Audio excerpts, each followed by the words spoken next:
Bem, sirva os irmãos, esse é seu ministério. E a gente agenda para depois que terminar essa jornada aqui no Nordeste, um outro cantinho para a gente descansar. E não vamos falar nada com ninguém, especialmente com um irmão chamado Jorge, que é muito amigo nosso. Mas ele é o articulador aí. Deve ser um dom isso, né? E me ligava direto, mandava mensagem. Eu lá estou pensando, Jorge, por que me persegues? Mas é um irmão muito sedento pela comunhão. Nós nos conhecemos há mais de 30 anos. Ele com a esposa, Sônia, a família, as irmãs, os irmãos lá do estado de São Paulo. Então é um privilégio podermos estar por aqui. Estivemos em Mossoró numa outra conferência em 10 anos atrás, servindo também as igrejas dessa região. Então foi um privilégio da parte do Senhor. Bom, trago a saudação da minha família. Nós temos 3 filhas, 3 genros e uma netinha, que é a Joaninha, está com 10 meses. E nos tornamos adolescentes depois que a Joaninha chegou. Mudou tudo, né? Os avós sabem disso, né? E a congregação onde reunimos, a igreja local, a Assembleia, enviam saudações, estão orando, e irmãos também em várias partes do Brasil estão nos apoiando em oração. Agradecemos pelo convite para conhecer vocês e para servirmos. Estamos sempre orando para que o Senhor nos dê a sua palavra. Só Ele conhece a necessidade dos santos. Nós não sabemos nada, não podemos nada, mas nós confiamos no ministério do Espírito Santo. Amém. Então é um privilégio que o Senhor nos concede podermos servir com a palavra. Vamos abrir as Escrituras em 2ª Carta de Paulo aos Coríntios. Eu estou usando a Nova Almeida atualizada.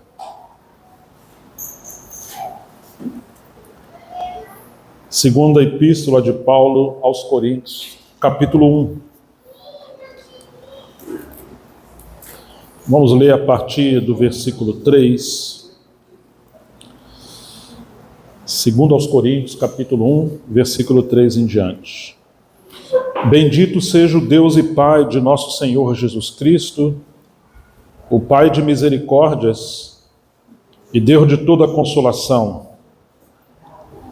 É Ele que nos consola em toda a nossa tribulação, para que pela consolação que nós mesmos recebemos de Deus, possamos consolar os que estiverem em qualquer espécie de tribulação, porque assim como transbordam sobre nós os sofrimentos de Cristo, assim também por meio de Cristo transborda o nosso consolo.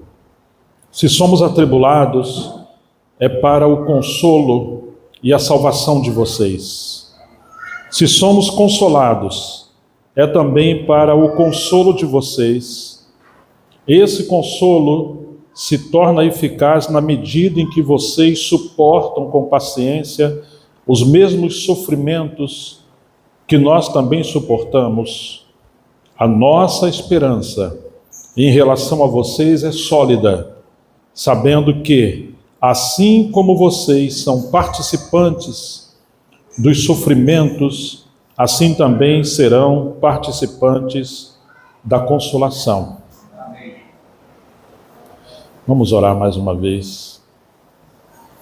Pai, em nome de Jesus, nós temos essa convicção que o Teu Espírito nos dá pela palavra, de que o Senhor está no trono, tem tudo sob o seu poder. Nós agradecemos por esse privilégio de estarmos juntos como povo de Deus e podermos ter acesso às Escrituras. Entregamos a Tua palavra nas Tuas mãos, ela que é viva e eficaz, mais cortante que qualquer espada de 2 gumes, ela que penetra e faz separação de espírito, alma e traz discernimento as intenções do coração, ao ponto de separar juntas e medulas. Nós pedimos, fala conosco, Senhor. Tenha misericórdia de nós e nos pastoreia, ó pastor de Israel. Que o Senhor ministre aos nossos corações, nos dê graça ao que fala, ao que escuta, mas que todos nós sejamos atingidos por Ti, apacentados por Ti.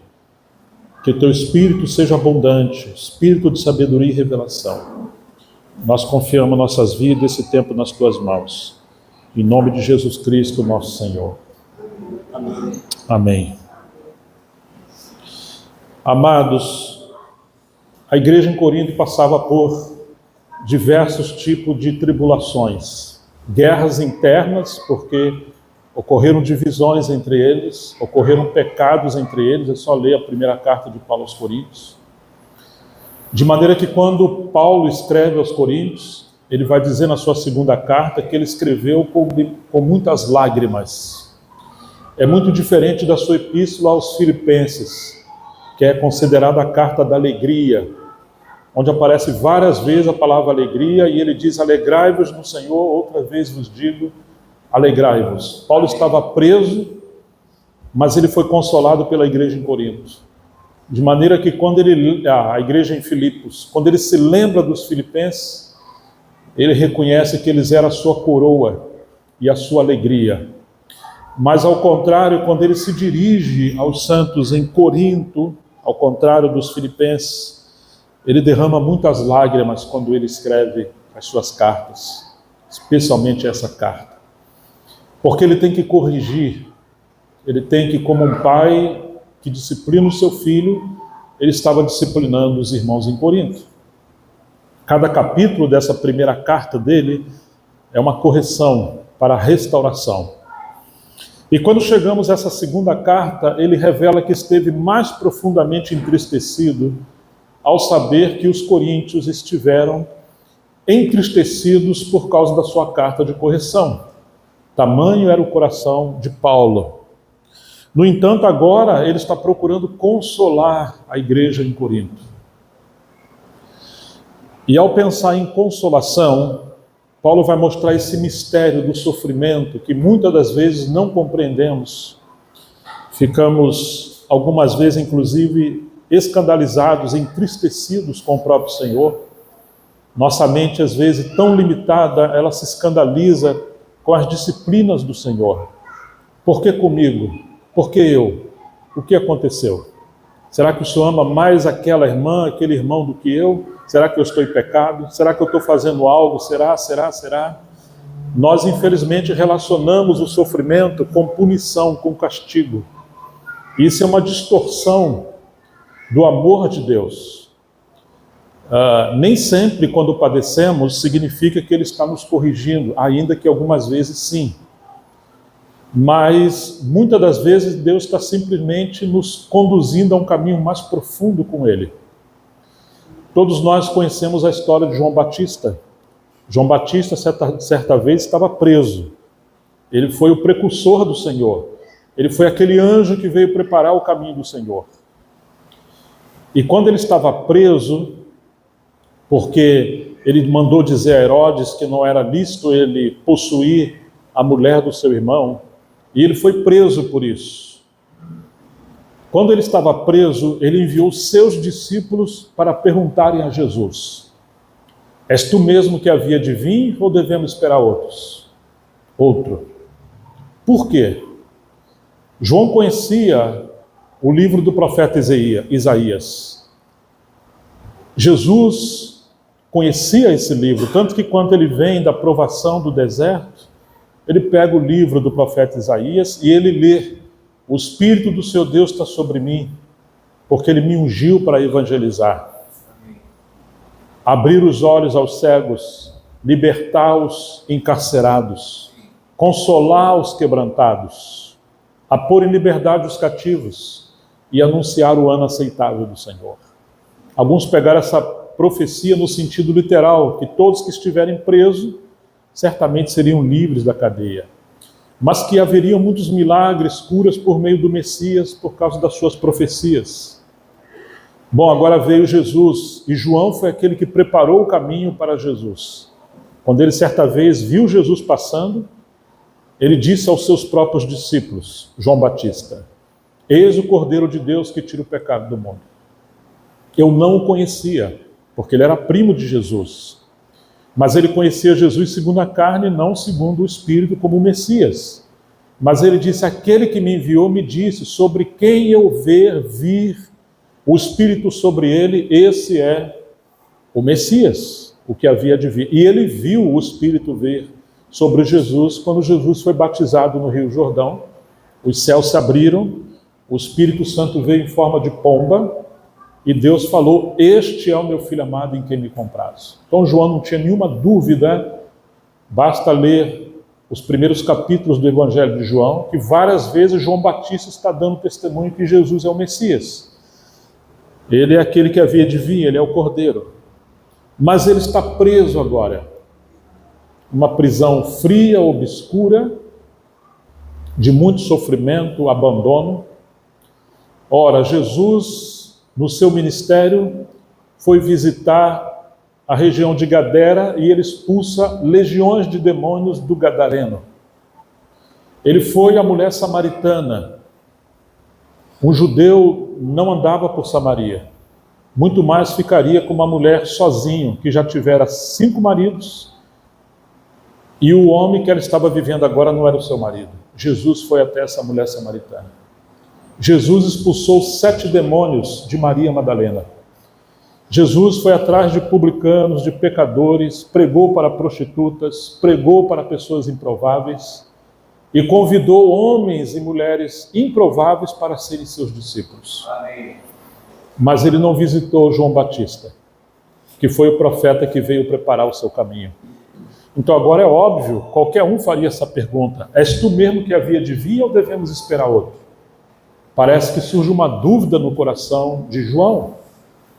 Então Jesus fala para os discípulos de João: ide dizer a João que os cegos estão vendo, os coxos, leprosos, os paraplégicos estão vendo, os aleijados estão sendo curados. E o evangelho está sendo pregado. Ele opera vários milagres e curas nesse momento. E ele manda avisar isso para João. E ele adiciona uma frase: e bem-aventurado é aquele que não se escandalizar em mim.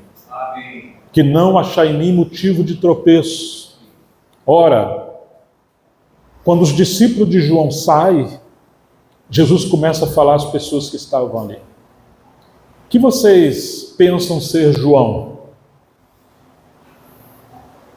Que vocês pensam que é ele? Um homem importante estaria com vestes nobres na realeza, nos palácios. Vocês pensam que ele é um quê? Um profeta? E Jesus disse que ele era mais do que um profeta, ele era o maior de todos os profetas. E na verdade ele era aquele profeta que foi profetizado, que ele viria preparar o caminho do Senhor.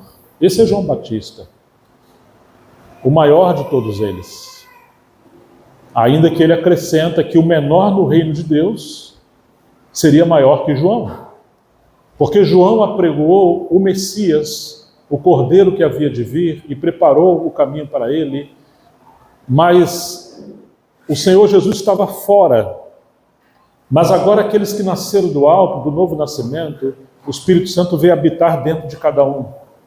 E agora o Filho de Deus veio habitar em nós. Amém. Como disse no Evangelho, viremos para ele e faremos nele morada. Amém. Aqueles que crerem no Senhor.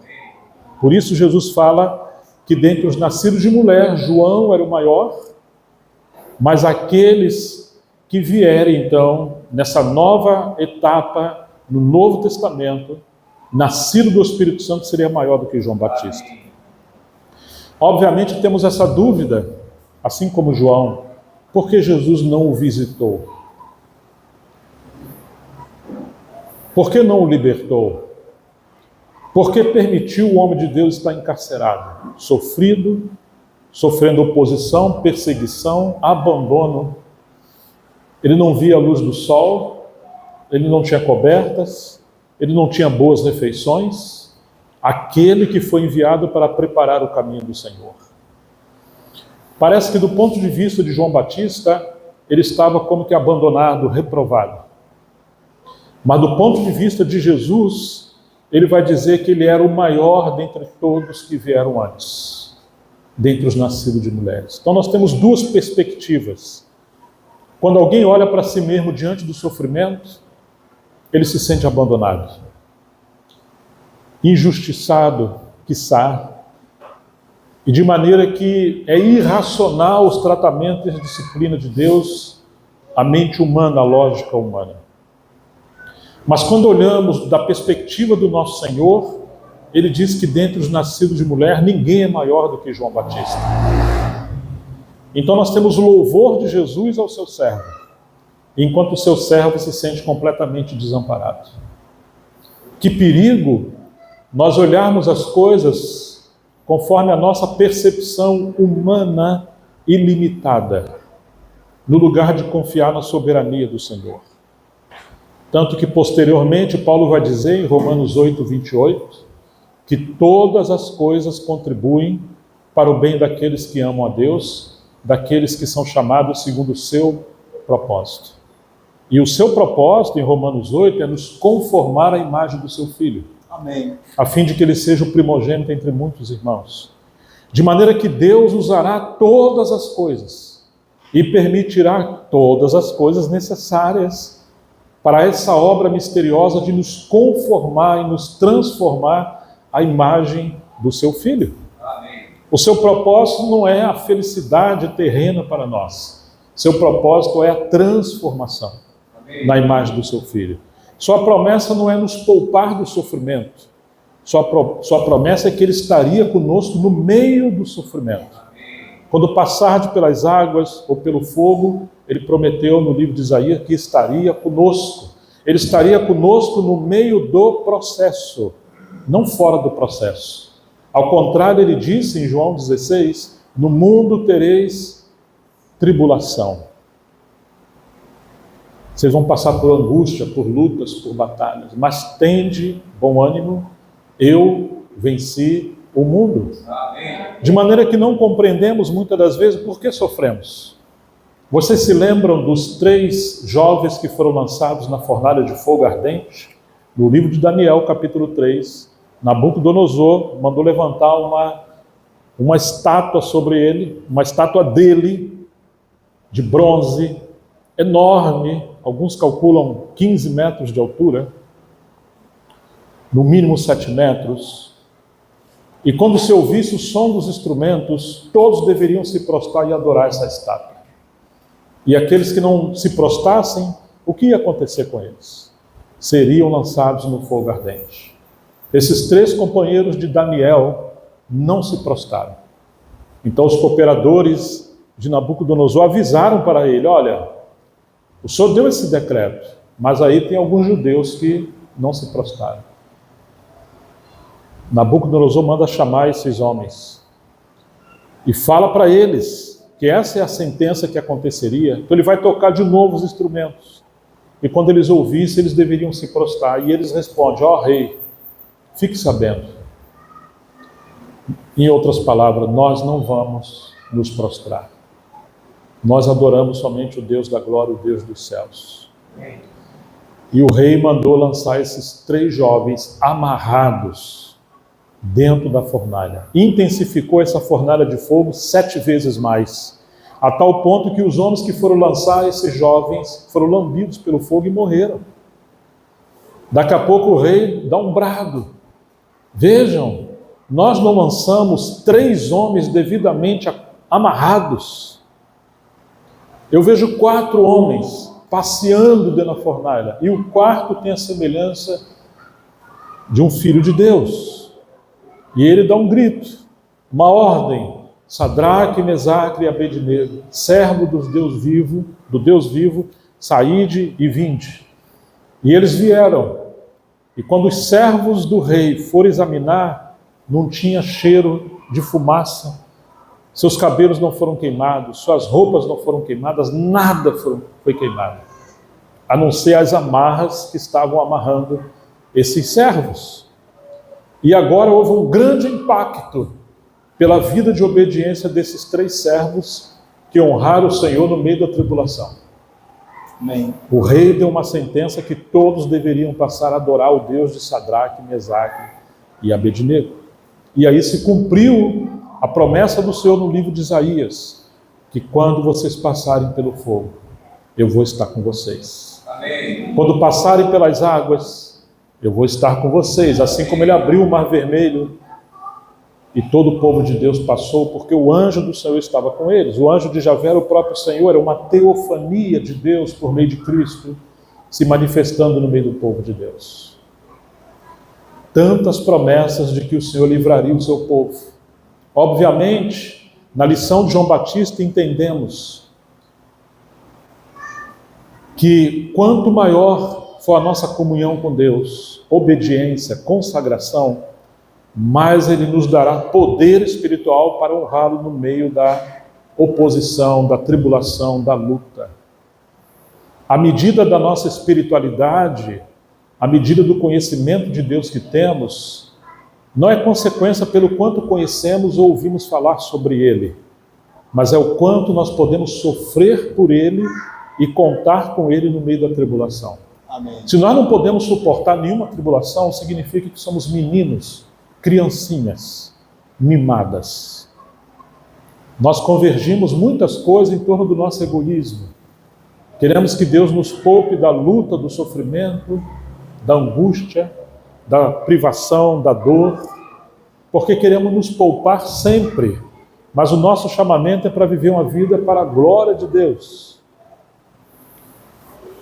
Por isso é tão importante esse texto de Paulo em 2 Coríntios 1, a partir do verso 3, e nós vamos pontuar algumas coisas, entendendo esse mistério do sofrimento. Diz assim, 1:3, bendito seja o Deus e Pai de nosso Senhor Jesus Cristo. Essa é uma saudação típica de Paulo, mas ele acrescenta algo inovador, o Pai de misericórdias e Deus de toda consolação. Uma coisa é conhecer Deus como Criador, como soberano do universo, como Senhor dos exércitos que vence as batalhas. Mas você conhece a Ele como seu Pai? E Ele disse nos Evangelhos, se vocês sendo maus sabem dar boas dádivas aos seus filhos, muito mais o vosso Pai Celestial vos dará o Espírito Santo àqueles que pedirem. Que a nossa maior necessidade não são dádivas terrenas, mas é a abundância do Espírito Santo nos enchendo, nos capacitando, nos revestindo para podermos conhecer a Deus, servir a Deus e honrá-lo no meio de toda a adversidade. Então ele está revelando que Deus é o Pai de nosso Senhor Jesus Cristo, mas Ele não é só o Pai do Senhor Jesus Cristo, Ele é o nosso Pai. E com o mesmo amor que Ele amou o Filho, Ele ama você e a mim, porque Deus é amor. Amém. Mais do que isso, Ele é o Pai de misericórdia. O que é misericórdia? Misericórdia é Deus não nos dar o que nós merecemos. E o que merecíamos, senão a ira de Deus, o castigo eterno, por nosso pecado, nossa rebelião, nossa vida de afronta a Deus, quando não dependemos de Deus e nascemos em pecado. Mas Ele não nos deu o que merecíamos, Ele se compadeceu de nós e enviou seu Filho para tomar o nosso lugar. Então é aquele Deus misericordioso que nos assiste no meio da tribulação. E além de ser o Pai de misericórdias, Ele é o Deus de toda consolação. Diz mais Paulo, verso 4, é Ele que nos consola em toda a nossa tribulação, para que com a consolação que nós mesmos recebemos de Deus, possamos consolar os que estiverem em qualquer espécie de tribulação. Deus permite a tribulação para que o conheçamos como Pai de misericórdias e Deus de toda consolação. Amém. Mas não é para nos mimar, pobrezinho, não. É para que, com as mesmas consolações que recebemos desse Pai de misericórdia e Deus de toda consolação, possamos consolar a qualquer um ao nosso redor que estiverem passando por tribulação. Amém. De maneira que Deus quer consolar e cuidar das pessoas, mas Ele só pode fazer isso por meio daqueles que honram a Ele no meio da tribulação. Se nós fugirmos da disciplina, se nós fugirmos da obra da cruz, não teremos nada para passar para as pessoas ao nosso redor. Nós temos um grande drama, um dilema, dizia um autor chamado Lance Lambert, que Deus tem milhares e milhares, milhões de filhos, mas eles vivem como se fosse num berçário, eles são bebezinhos. Fogem do sofrimento, fogem da cruz, se escandalizam com Deus. Suas orações quase sempre para que Deus nos livre do sofrimento. Deus tem misericórdia de mim. No lugar de orarmos, Senhor, nos leva a conhecer a Tua vontade no meio da tribulação. Amém. O Filho de Deus, que ama a Deus, deveria desejar muito mais conhecer a Deus do que ser poupado da tribulação. Deveria conhecer a Deus enquanto passa por aflição. E Deus nos permite essa lição por meio de coisas naturais. Quantos de nós nunca fervemos um leite? Antes de existir o leite de caixinha, geladeira, você pegava o leite da vaca, você tinha que ferver, senão ele ia azedar. Mas não somente por isso. Por que se fervia o leite antes de dar para as crianças? Para matar as bactérias, os micróbios, as impurezas. Imagine se o leite fosse uma personalidade que falasse e começa a falar com você: puxa, eu achei que a senhora era tão boazinha e você também fosse gente boa, mas você me tirou de onde eu estava sossegado, me colocou numa leiteira e agora você me colocou no fogo. Você é um torturador, você é muito perverso.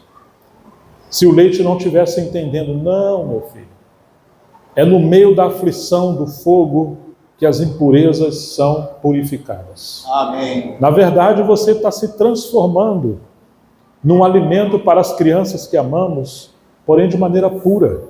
Agora, sem o leite passar pelo fogo, sem ser fervido, ele pode estar cheio de impureza e vai gerar danos para as crianças. Às vezes nós somos como esse leitinho, que, digamos, não compreendemos o que é realmente o amor. Nós que somos sentimentais, achamos que amar um filho é poupá-lo do sofrimento. Tanto que nós, os mais velhos, que já passamos dos 40, 60,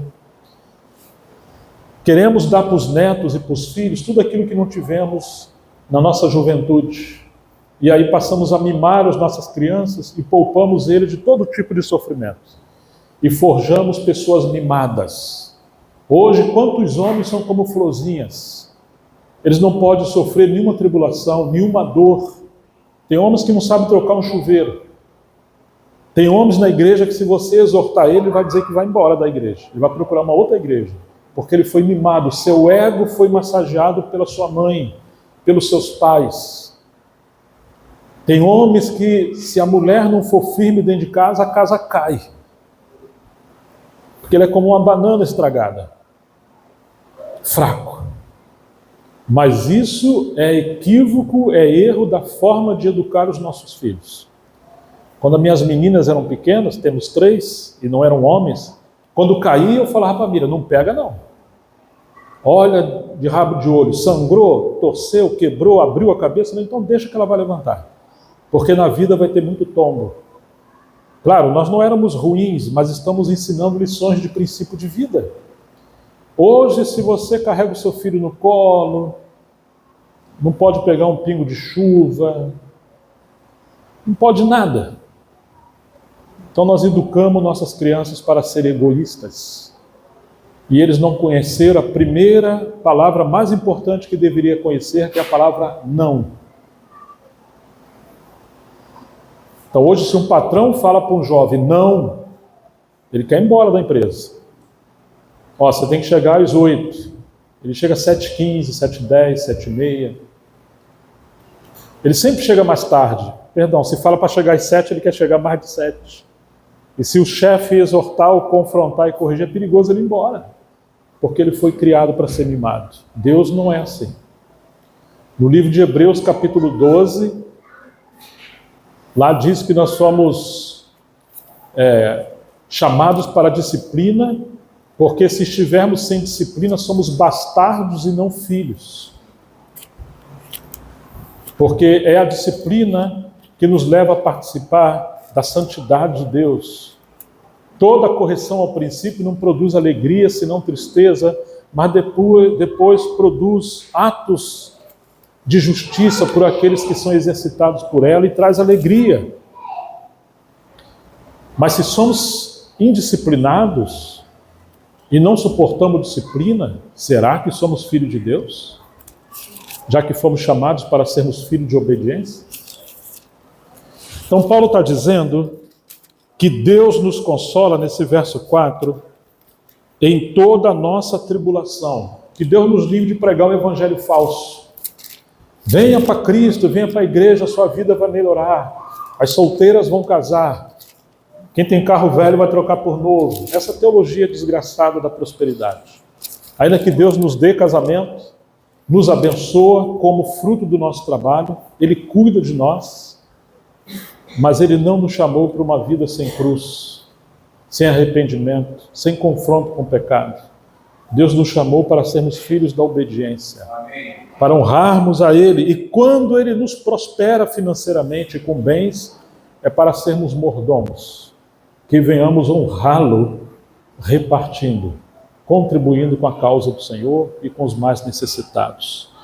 Ele nos consola em toda a nossa tribulação, para que pela consolação que nós mesmos recebemos de Deus, possamos consolar os que estiverem em qualquer espécie de tribulação, de maneira que se nós fugirmos do sofrimento, perderemos o privilégio de conhecer a Deus no meio do sofrimento. E perderemos o privilégio de termos consolação para consolar aqueles que Deus quer consolar. Ele quer abraçar o pobre, o necessitado, a viúva, a desamparada, o perdido, o drogado, a meretriz. Ele quer atrair para si. Como? Da mesma maneira que ele fazia isso quando ele estava vivendo em carne no seu ministério, mas agora por meio da igreja, por meio de você e de mim. Mas se a nossa vida estiver cheia de egoísmo, não temos nada para passar por essas pessoas. O Senhor prometeu que aqueles que deixassem tudo para segui-lo, receberia 100 vezes mais em casas, mães, irmãos e irmãs, com tribulação e a vida eterna. Mas a promessa é 100 vezes mais em família. Ele não prometeu que nos daria um bom templo, ainda que graças a Deus pelos nossos templos, pelos locais de reunião. Mas será que se ele salva um perdido, uma menina perdida, as irmãs mais velhas e os irmãos mais velhos abraçarão esses jovens como seus filhos? Será que temos consolação para passar para essas pessoas? Muitas das vezes não temos nada a não ser murmuração. Aqui Paulo está dizendo que Deus quer consolar o seu povo e Ele quer alcançar todas as pessoas, mas Ele só pode fazer isso por meio daqueles que honraram a Ele por meio da tribulação. A sua tribulação não tem a ver com você. Pare de ser mimado. Essa oração egoísta, será que é isso? Não, não tem nada a ver com isso. Não tem a ver com você, tem a ver com Deus. Deus quer filhos maduros. E a luta, a batalha, a dor, a traição, a incompreensão são instrumentos, agentes, missionários de Deus para nos transformar e nos aperfeiçoar. Amém. Ele está conosco quando estivermos no processo, mas Ele não prometeu que estaria conosco se fugirmos do processo. Quando passardes pelo fogo, pela prova, Ele estaria conosco. Essa foi a promessa do Senhor. Paulo falando nas suas cartas a Timóteo, todos o abandonaram. E quando ele estava sob julgamento, ninguém o assistiu, todos o abandonaram. Mas ele diz, mas o Senhor esteve comigo. Ele me assistiu e me livrou da boca do leão. O Senhor sempre está com aqueles que o honram no meio do sofrimento, da adversidade, da luta e da dor. Versículo 5, porque assim como transbordam sobre nós o sofrimento de Cristo, assim também por meio de Cristo transborda o nosso consolo. Todos nós passaremos por sofrimento. Mesmo o incrédulo que não conhece a Deus. Depois da queda, o mundo foi imergido em sofrimento e dor. Agora existe um sofrimento dentro do sofrimento, que é um sofrimento pela causa de Cristo. Ora, se vamos sofrer de qualquer maneira, que venhamos sofrer pela causa de Cristo. E quando honramos a Cristo no meio da luta, haverá recompensa e repercussão por toda a eternidade. Amém. Então que não venhamos desperdiçar nossas lágrimas, nossa tristeza, nossa dor. Não, sofra, mas sofra por uma boa causa, como mulher de Deus, como homem de Deus, como um soldado de Cristo. É isso que Paulo falou a Timóteo: sofre como um bom soldado de Cristo, não como um filho mimado que está sempre resmungando. Não deveríamos tanto perguntar por quê, mas para quê? Qual é o seu propósito? O que o Senhor quer me ensinar? Como eu posso te glorificar no meio desse processo? Vocês se lembram de José? Quem traiu José? Seus irmãos. Ele foi vendido, ele foi traído, e ele foi levado ao Egito. E lá ele foi transformado no governador. Ele honrou Deus no meio do processo de traição e sofrimento, mas se ele fugisse disso, jamais ele poderia ser o governador, e ele foi o instrumento para poupar o povo de Deus, o povo de Jacó, de Israel, promovendo o mantimento diante de tanto tempo de fome que veio naquele mundo antigo. José é um tipo de Cristo. Nós poderíamos ver a história de muitos homens de Deus e mulheres de Deus. Eles honraram a Deus no meio do processo. O Espírito de Cristo estava sobre eles. Então, quando você passa por sofrimento, por injustiça, por incompreensão, quando eu passo, quando passarmos, devemos procurar orar. Senhor, abra os meus olhos. Quero te ver, te discernir e te escutar. Me dê graça para que o Senhor seja glorificado no meio da dor. Existe uma história maravilhosa de uma irmã, serva de Deus, chamada Madame Guyon. Ela vivia num contexto católico. Ela conheceu a Deus e ela foi aprisionada por causa do seu amor a Deus. Quem aprisionou e perseguiu foi a igreja, que não conhecia esse processo da disciplina espiritual. Quando ela estava presa, ela começou a compor poemas e escrever cartas. Seus textos, suas cartas, quando eram lançados às ruas, as prostitutas e pecadoras eram visitadas por Deus nas ruas, porque havia tanta unção por meio dessa mulher que honrou a Deus no meio da dor. E ela disse: aprendi a amar a escuridão da prisão, porque ali eu contemplo o brilho da tua face. Ela via a face de Deus, do nosso Senhor Jesus Cristo, enquanto estava presa. De maneira que ela preferia a prisão, conhecendo Cristo no cárcere, do que a liberdade aonde ela não via a face do seu Senhor. Amém. Onde Paulo escreveu suas cartas mais profundas? Foi na prisão. Onde João, o apóstolo, escreveu o livro do Apocalipse? Onde ele estava? Na ilha de Patmos. Nós vamos encontrar que aqueles que passaram por mais tribulação são aqueles que mais conheceram a Deus. Aqueles que honraram a Deus no meio da tribulação. Todos eles conheceram a Deus no processo. Moisés, quando estava peregrinando no deserto. Abraão obedeceu a Deus quando Deus lhe disse: sai do meio da tua terra e da tua parentela. Vai para onde eu vou te mostrar. Ele não sabia para onde ia, mas ele tem que ir. Honrar o Senhor. Jacó, quando estava peregrinando.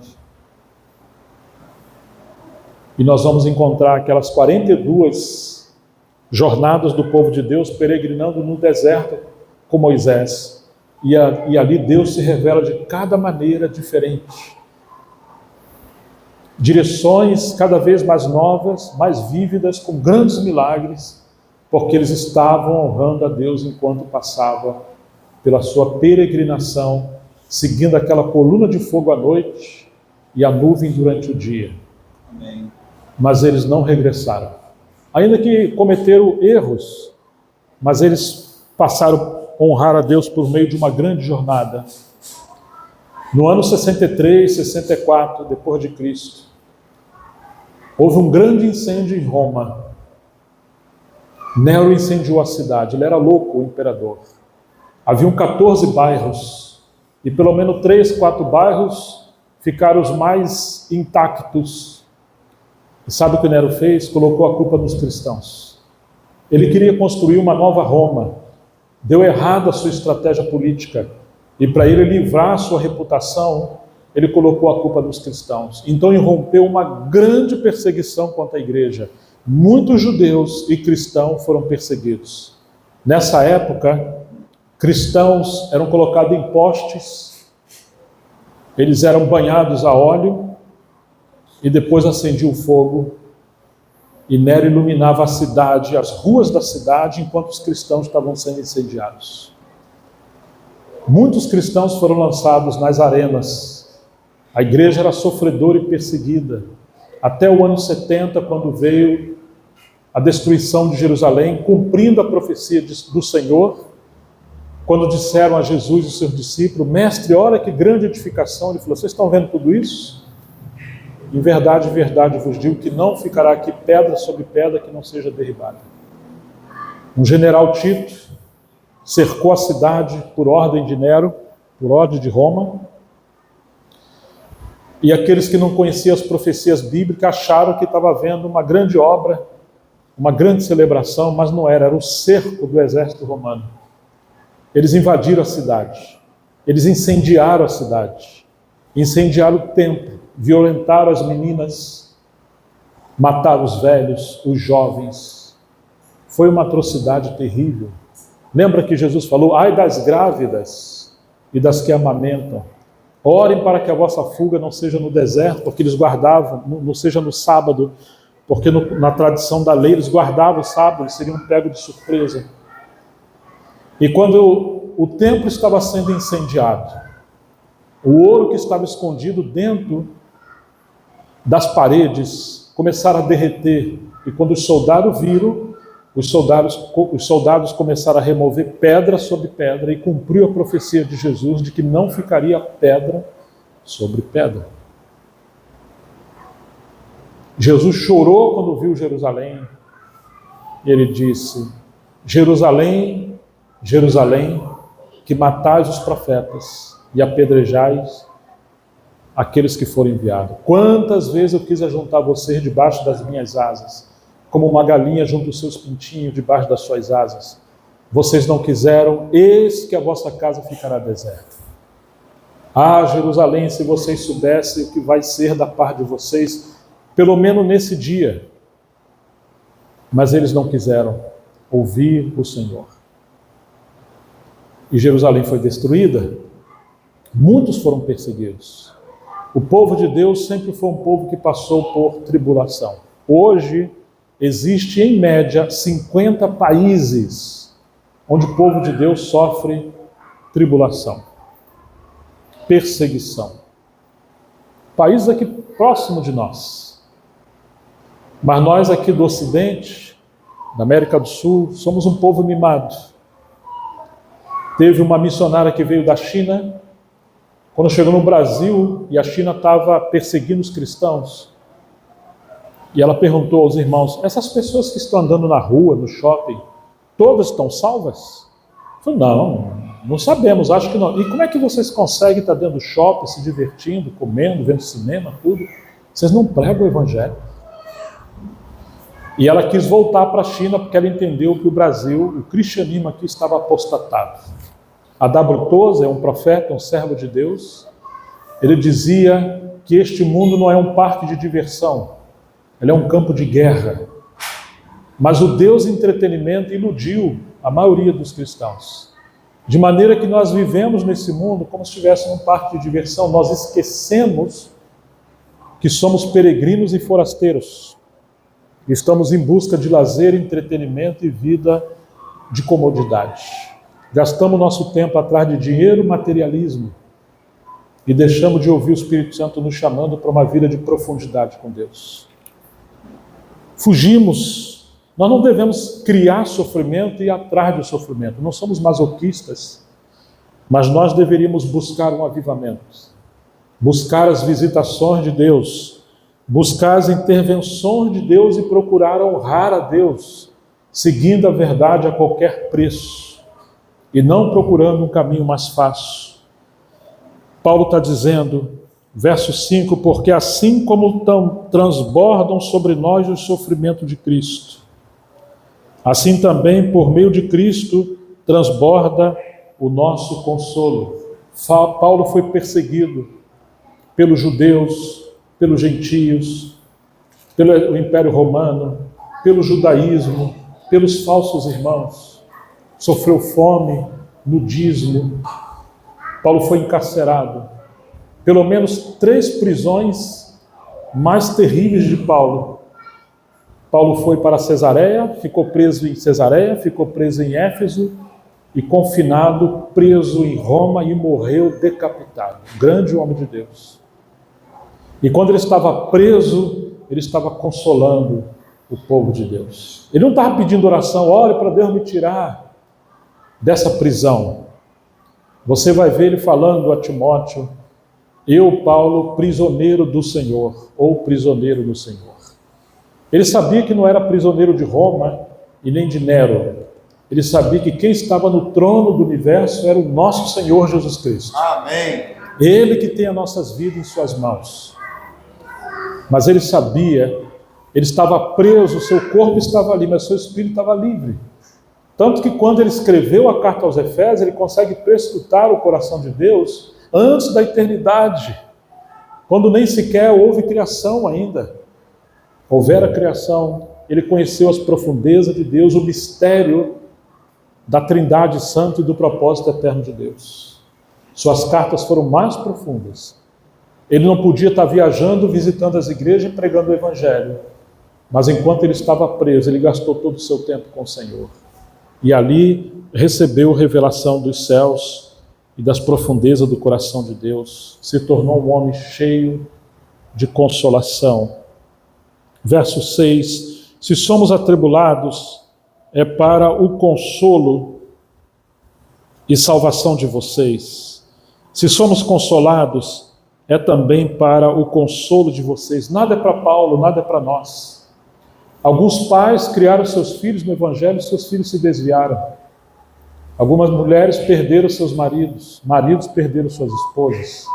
Outros perderam emprego, outros perderam concurso. Nós passamos por adversidades. Simplesmente não entendemos. O príncipe dos pregadores, Charles Spurgeon, sofreu de depressão, sofria de gota, morreu de certa parte precoce. João Calvino morreu cedo. Muitos dos homens de Deus sofreram terrivelmente. John Bunyan, que escreveu O Peregrino, o segundo livro mais lido do mundo depois da Bíblia, ficou 12 anos num cárcere. E a partir dali das suas experiências com demônios, com anjos caídos, com depressão, com dor, consideraram que ele estivera com problemas psíquicos. Foi nesse nível de sofrimento que ele escreveu e ganhou essa revelação dessa obra tão extraordinária chamada O Peregrino. Charles Spurgeon leu a primeira vez quando ele tinha 6 anos. E depois leu esse livro 100 vezes mais. Nós deveríamos dar esse livro de presente para as crianças, para os jovens e adolescentes. É um clássico, mas quando lemos, os céus se abrem. Mas esses homens passaram por grandes e terríveis tribulações, homens e mulheres. Os hinos e as melodias mais profundas não foram escritas na poltrona de frente de uma televisão, comendo pipoca e Coca-Cola. Não, foram escritos por santos que trilharam o caminho salpicado de sangue. Um coração dilacerado pela dor, mas por profundo amor pelo Senhor. E assim como Estevão, ao ser apedrejado, viu os céus abertos e o Filho do Homem que se pôr de pé. Esses irmãos e irmãs que honraram a Cristo no meio da tribulação, tiveram as visões mais profundas do nosso Senhor. Os que permaneceram vivos, foram deixados vivos para contar essas histórias de experiências profundas com Deus e consolar o povo de Deus por meio da tribulação. João, o apóstolo, teve um discípulo chamado Policarpo. Ele foi preso. Roma o obrigou a negar o Senhor. E ele disse: como vou renunciar àquele que só me fez o bem durante todos esses anos? Então colocaram ele amarrado numa estaca, as lenhas embaixo, e tacaram fogo, ele amarrado. Ele estava cantando hinos ao Senhor.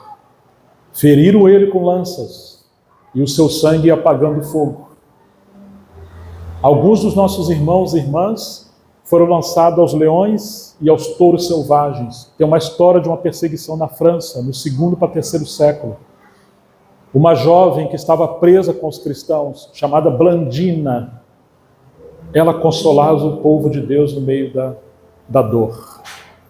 Quando vieram buscar os cristãos para serem entregues aos touros, às feras ou à espada, eles queriam ir na frente uns dos outros.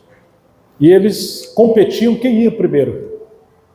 Quando chegou a vez de Blandina, essa pastora, não no sentido oficial, mas aquela mulher jovem que consolava o povo de Deus, ela não teve medo. O touro não pôde destruí-la. Então veio um soldado e lançou um portão de ferro sobre ela e não a matou. E ele veio com uma lança e ela disse para ele: cumpra a sua responsabilidade. Ele viu o rosto dela brilhando como um anjo. Amém. Nunca jamais o Império Romano havia visto pessoas morrerem como os cristãos.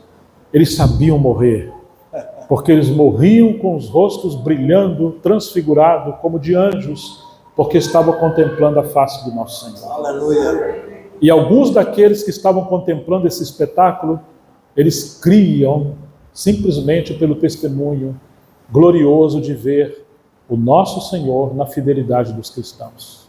Seu sofrimento, meu irmão, minha irmã, não tem a ver com você, comigo. Existe um mistério didático, pedagógico, por meio do sofrimento que nós não entendemos. Porque você está aí onde está, passando pelo que está passando. Jacó, quando estava fugindo do seu irmão Esaú, colocou uma pedra como travesseiro e deitou e teve aquela visão dos céus abertos, uma escada que ligava a terra com os céus, os anjos subindo e descendo. Quando ele desperta, ele diz: quão terrível esse lugar, é a casa de Deus, a porta dos céus. E ele diz: eu não sabia. Às vezes nós não sabemos que naquele momento mais terrível de lágrima, de dor, aí está a porta dos céus. Deus está trabalhando conosco. Não deveríamos murmurar, questionar, acusar. Deveríamos dobrar mais os nossos joelhos, manter a nossa boca mais fechada. Amém. Falar mais com Deus do que com os homens. Confiar que aquele que governa o universo está no controle da sua e da minha vida. Nossos filhos pertencem ao Senhor. Devemos abençoá-los e orar, seja qual for a situação que eles estiverem passando. Paulo está dizendo: se somos atribulados, verso 6, é para o consolo e salvação de vocês. Deus quer salvar pessoas, não tem a ver conosco diretamente. Versículo 7. Esse consolo se torna eficaz na medida em que vocês suportam com paciência, o final do 6, os mesmos sofrimentos que nós também suportamos. A nossa esperança em relação a vocês é sólida, sabendo que assim como vocês são participantes dos sofrimentos, assim também serão participantes da consolação. Paulo diz em Colossenses 1:24 que ele se regozijava naquilo que ele padecia no seu corpo. Ele padecia para que o corpo de Cristo fosse edificado. Nós não padecemos para a salvação. O Senhor padeceu tudo por nós. Mas para a edificação, sim. Ele espera que nós estejamos dispostos a tomar a cruz e honrá-lo em qualquer que seja a circunstância, para que deixamos de ser meninos e meninas e possamos ser amadurecidos, para que a igreja de fato seja não testemunho de um sistema, de uma nova denominação, mas o testemunho do Senhor como corpo de Cristo, no qual obedecemos à cabeça, somos membros uns dos outros, discípulos de Jesus. E ele disse: se alguém quer vir após mim, negue-se a si mesmo, tome sua cruz sobre si e siga-me. Não devemos buscar um lugar mais confortável, a sombra, não. Não devemos ser como Adão que fugiu atrás das aves, não. Devemos buscar seguir as pisadas do nosso Mestre. Seguir o Cordeiro por onde quer que ele vá. E Paulo vai dizer no versículo 8: porque não queremos, irmãos, que vocês fiquem sem saber que tipo de tribulação nos sobreveio na província da Ásia. Foi algo acima das nossas forças, a ponto de perdermos a esperança da própria vida. De fato, tivemos em nós mesmos a sentença de morte, para que não confiássemos em nós mesmos, e sim no Deus que ressuscita os mortos, o qual nos livrou e ainda livrará de tão grande morte. Nele temos esperado que ainda continuará a nos livrar, enquanto vocês nos ajudam com orações a nosso favor, para que por muitos sejam dadas graças a Deus a nosso respeito, pelo benefício que nos foi concedido por meio da súplica de muitos. Certa feita, Paulo foi apedrejado. Um homem, quando estava sob maldição do juízo, ele era apedrejado até a morte. Pararam de apedrejar Paulo, não porque foram bonzinhos, é porque creram que ele havia morrido. Claro, Paulo desesperou da própria vida. Era impossível, não era essa pedrinha pequenininha, eram pedregulhos que rompem a cabeça. Daqui a pouco Paulo levanta, sacode a poeira e volta a pregar o Evangelho. Amém. Poder de Deus, o poder da ressurreição do seu Filho. O Filho de Deus estava sobre Paulo e ele não morreria até que chegasse a sua hora. Então Paulo está dizendo: eu não quero que vocês ignorem a proporção do sofrimento que nós passamos, ao ponto de desesperarmos da própria vida. O que ele aprendeu por meio de tamanho sofrimento? Não confiar em nós mesmos. Amém. Confiar somente no Senhor. Oh, amados irmãos e irmãs, possamos conhecer a Deus, como esse capítulo 1, que Ele é o Pai de nosso Senhor Jesus Cristo, mas Ele é teu Pai, Ele é meu Pai, Ele é nosso Pai. O mesmo amor que Ele amou o nosso Senhor, Ele também nos ama. Pai das misericórdias, o Deus de toda consolação. Graças a Deus pelo Espírito Santo, o Consolador, o Intercessor, aquele que nos toma pelas mãos e nos guia. E não devemos temer aquele dia de sofrimento. Naquela hora que não soubermos o que falar, quando passarmos por inquéritos, por acariações, o Senhor falou que o Espírito do nosso Pai que falaria em nossas bocas por meio de nós. Nós devemos não temer a morte, não temer a tribulação, não se importar tanto com isso, não querer ser especialista sobre o anticristo e tribulação. Nossa grande maior expectativa é o retorno do nosso Senhor. E se tivermos que passar por tribulação, confiarmos no poderoso ministério do Espírito Santo, que vai nos capacitar a honrar a Deus. Os chifres dos touros eram inferiores à espada do Espírito que perfurava o coração dos cristãos, enchendo eles de graça e de alegria enquanto eles eram atribulados. O gozo do Espírito Santo transbordava no coração de Policarpo e dos santos enquanto eles eram lançados à fogueira. A dor no seu corpo pelo fogo natural era inferior ao gozo do Espírito Santo por meio desse fogo. Eles foram batizados pelo Espírito por esse fogo. Aleluia. Que capacitava eles a passar por qualquer tipo de tribulação. Amém. Jesus disse: deixo-vos a paz, a minha paz vou-la dou, não vou-la dou como o mundo dá, porque essa paz do mundo ela é transitória e passageira. Ai daqueles que confiam na paz quando tudo lhes vai bem. Não. O Senhor nos prometeu aquela mesma paz que ele teve quando ele estava na cruz. E ali ele confiou no seu Pai. É essa mesma paz que nos alivia da dor. A paz que excede todo entendimento. Charles Spurgeon diz. Ele diz que a soberania do nosso Senhor é o travesseiro macio que o Filho de Deus, quando estiver passando por tribulação, deve encontrar descanso. Que coisa linda, não? Porque ele passou por tribulações. Um outro autor chamado Austin Sparks disse que os tratamentos e as disciplinas de Deus são irracionais, ilógicos à nossa mente finita. Então não devemos entrar em confusão, porque devemos simplesmente descansar, confiar no seu amor. Nós não sabemos o porquê das coisas, mas ele sabe. Quantas coisas, recentemente um jovem morreu entre nós. Não estava exatamente ali, estávamos numa conferência, estava por casar um tempo depois, a moça comprometida, e ele era um militar, muito forte, saudável, e ele num teste de corrida, acostumado a fazer isso, ele caiu, passou mal, foi levado ao hospital e em 30 minutos mais ou menos ele veio à falência, veio a óbito, 19 para 20 anos. Estávamos em Manaus, eu e Miriam, servindo ao Senhor no ministério.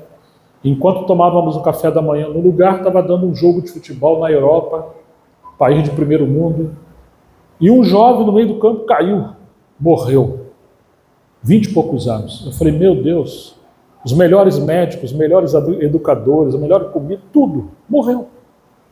Um atleta, um corpo perfeito, uma saúde perfeita. Eu falei, eu estou fazendo hora extra. Se estamos vivos, misericórdia de Deus. Amém. O fato de amanhecermos hoje, termos respirado, e a cada respiração é um milagre. Nossa vida é como um vapor, por isso deveríamos sempre ser gratos a Deus. E viver cada dia como se fosse o último. Se Ele volta hoje, ou se nós partimos hoje, como Ele nos encontrará? Bem-aventurado é aquele servo que quando o Senhor vier o encontrar fazendo assim. Assim como? Servindo, como Ele colocou a cada um para servir. Amém. Então, amados, bendito o Deus e Pai de nosso Senhor Jesus Cristo, o Pai das misericórdias e Deus de toda consolação. É Ele que nos consola em meio das nossas tribulações, para que por meio das consolações, que somos consolados por Ele em meio das tribulações, possamos consolar a outros, cuidar dos outros, visitar os outros, orar pelos outros, abraçar os outros, não levar uma vidinha centrada em nós. Que sejamos homens e mulheres cheios de consolação, por honrarmos a Deus enquanto passamos por aflições. Possamos transbordar de consolações. Tem muita gente sofrida ao nosso redor. O que você tem para entregar a essas pessoas? Não pode ser uma mensagem vazia, um coração petrificado, egoísta. Não. Que as pessoas possam ver Cristo em nós. Possamos abraçar-nos, abraçar os mais jovens. A Bíblia fala, as mulheres mais velhas, maiores, deveriam ser mestras do bem para ensinar as mulheres mais novas como amar o seu marido, educar os seus filhos e ser boas donas de casa. Infelizmente temos o Google hoje, que tudo que se quer saber as pessoas vão no Google. O Google não teve filho, né? Mas hoje quando as irmãzinhas mais novas casam, as mais velhas deveriam ser essas mestras do bem. O problema é que os mais novos às vezes não querem ouvir conselho, nem de homens nem de mulheres. Mas que o Senhor restaure essa glória de podermos repartir o que aprendemos de lição de vida, e especialmente com o nosso Senhor, enquanto estamos sendo treinados e provados pelo fogo, possamos repartir uns com os outros e possamos repartir da vida de Cristo que conhecemos no meio da provação. Sejam consolados, encorajados, enquanto vivemos e o Senhor não volte. Pode ser que nós iremos passar por lutas mais intensas. Aproveitemos o tempo para sermos constituídos pela palavra. Procure memorizar as Escrituras, entesourar as Escrituras, porque no meio da luta, a parte mais valiosa e os irmãos e irmãs mais úteis nas mãos do Senhor são aqueles que conhecem as Escrituras e conhecem Cristo, e estão cheios de consolação. Amém. Deus nos abençoe. Amém. Vamos orar. Ó Pai querido, nós não conhecemos a Ti como deveríamos, mas queremos confiar na Sua fidelidade, que o Senhor é nosso Pai de misericórdias e o Deus de toda consolação. Ajuda-nos a encontrar consolo enquanto passamos por pequenas aflições. Como disse Paulo, a nossa leve e momentânea tribulação produz para nós um peso de glória. Ajuda-nos a amadurecer enquanto trilhamos a nossa jornada. Nós agradecemos ao Senhor por essa palavra das Escrituras, por aquilo que podemos refletir hoje. Que o Senhor abra o nosso entendimento e nos dê a graça para orar e abençoar o nosso processo e Te conhecer no processo, para que em tudo só seja glorificado em todos. Oramos no nome de Jesus para a Tua glória. Amém. O Senhor os abençoe, meus irmãos.